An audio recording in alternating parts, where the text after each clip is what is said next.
లక్షల లక్షల లావణ్యాలు అక్షర లక్షల వాక్సంపదలు లక్షల లక్షల లక్ష్మీపతులు మణిద్వీపానికి మహానిధులు పారిజాతవన సౌగంధాలు సురాదినాథుల సత్సంగాలు గంధర్వాదుల గానస్వరాలు మణిద్వీపానికి మహానిధులు భువనేశ్వరి సంకల్పమే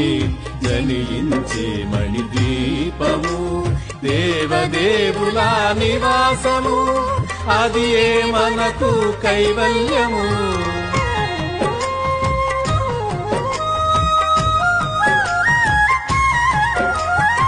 పద్మరాగములు సువర్ణమనులు పదియామడల పొడవున గలవు మధుర మధుర మగు చందన సుధలు మణిద్వీపానికి మహానిధులు 64 కళామతల్లులు వరాలనొసగే 16 శక్తులు పరివారముతో పంచబ్రహ్మలు మణిద్వీపానికి మహానిధులు